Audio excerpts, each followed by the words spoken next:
Kosa moja linaweza kufuta miaka 20 ya juhudi. Je, unajua namna ya kulinda kile ulichokipata? Tuendelee na kitabu cha The Psychology of Money cha Morgan Housel. Karibu.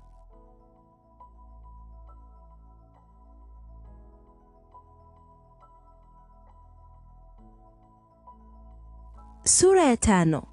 Getting wealthy versus staying wealthy. Kupata utajiri dhidi ya kudumisha utajiri. Sura ya 5 inaanza kwa kutuonyesha kwamba kuna tofauti kubwa sana kati ya kupata utajiri na kudumisha. Morgan Housel anaeleza kwamba mara nyingi watu huchanganya vitu hivi viwili kana kwamba ni kitu kimoja, wakati kwa kweli ni kama michezo miwili tofauti. Kupata utajiri kunahitaji mtu awe jasiri, awe tayari kuingia kwenye hatari, awe mbunifu, na wakati mwingine apate bahati ya mazingira. Lakini kudumisha utajiri kunahitaji mambo tofauti kabisa. Kunahitaji tahadhari, unyenyekevu na uelewa kwamba mambo yanaweza kuharibika wakati wowote bila kutarajiwa. Housel anasema watu wengi hutumia nguvu nyingi na mbinu kali sana wakati wanaanza safari ya kupata pesa. Wanawekeza kwa ujasiri, wanaanza biashara bila uhakika wa matokeo, wanafanya maamuzi ambayo yanaweza kwenda upande wowote. Lakini kisha, baada ya kupata mafanikio kidogo, wanashindwa kubadilisha mtindo wao. Wanabaki na tabia zile zile za hatari, kana kwamba wapo bado kwenye hatua ya kutafuta pesa. Ndio maana wengi hupata pesa, lakini wachache hudumu nazo. Anatoa mfano wa namna bahati inavyohusika katika kupata utajiri.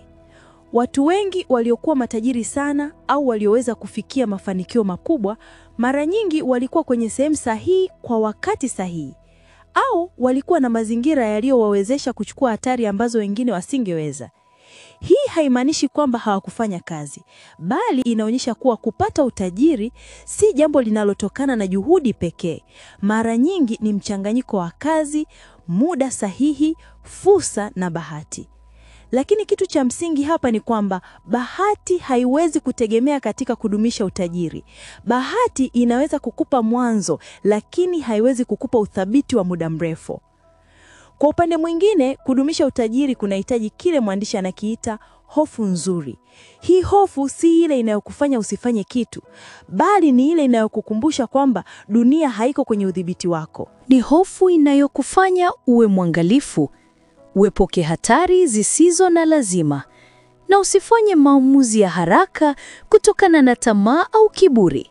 Ni hofu inayokufanya uhifadhi pesa za dharura, uwekeze kwa mtazamo wa muda mrefu, na uelewe kwamba kila mafanikio makubwa yanaweza kufutwa na kosa moja tu la kijinga. Morgan Housel anasema kuwa watu wengi waliopoteza utajiri hawakulifanya hilo kwa sababu walikosa maarifa, bali kwa sababu walikosa nidhamu ya kujizuia. Walikuwa na tamaa ya kupata zaidi, walitaka faida kubwa zaidi kwa haraka, au waliona kama hawawezi kupoteza. Kiburi kiliwafanya wapuuze hatari ambazo hapo awali waliziona wazi kabisa. Wengine waliwekeza kila kitu kwenye fursa moja kwa sababu walidhani haitashuka, na walipokosea hawakuwa na ulinzi wowote dhidi ya majanga ya kifedha. Ndio maana mwandishi anasisitiza sana wazo la kuendelea kuwa ndani ya mchezo. Haijalishi unafanya uwekezaji gani, mali, hisa, biashara, kinachokuongeza utajiri ni muda mrefu, si ujanja wa haraka. Lakini ili muda umfanyie kazi, ni lazima uendelee kuwepo. Usianguke kiasi cha kukufanya ushindwe kuendelea. Usiweke kila kitu kwenye hatari moja inayoweza kukumaliza. Usiishi kwa matumaini kwamba mambo yatakwenda poa bila kujiandaa kwa uwezekano kwamba yanaweza kwenda vibaya. Siri ya utajiri mkubwa ni kuishi muda mrefu wa kutosha ili nguvu ya ongezeko la mchanganyiko ikutumikie. Huwezi kutumia nguvu ya muda kama unarudia kupoteza kila kitu kwa maamuzi ya hatari sana. Hatimaye, mwandishi anatufundisha umuhimu wa unyenyekevu. Ukishapata pesa, usifikiri kwamba wewe ni mwerevu kupita wengine, au kwamba mafanikio yako yote yanatokana na akili zako pekee. Tambua nafasi ya bahati, ukubali kwamba dunia hubadilika, na elewa kwamba kiasi kidogo cha tahadhari kinaweza kukupa utajiri wa kudumu.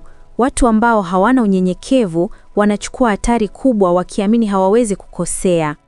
Lakini wale ambao wanatambua udhaifu wa binadamu na kutokuwa na uhakika wa dunia, wanapanga kwa busara na hudumu kuwa na utajiri kwa muda mrefu zaidi. Sura hii kwa ujumla wake inafundisha kwamba mtu anapaswa kuwa na ujasiri anapopata utajiri, lakini awe na tahadhari anapohudumisha. Kupata utajiri ni safari ya kuchukua hatua kubwa za kishujaa, wakati kudumisha utajiri ni safari ya kufanya maamuzi madogo madogo yenye utulivu na hekima kila siku. Ukiweza kuyachanganya haya mawili, ujasiri wa mwanzo na busara ya baadaye, basi una nafasi kubwa sana ya kujenga na kudumisha utajiri wa kweli. Anza safari yako ya kuwa mlinzi wa utajiri wako. Soma, tafakari na kuchukua hatua ndogo ndogo zenye athari kubwa kesho. Usisahau kusubscribe, kulike, kushare na kucomment.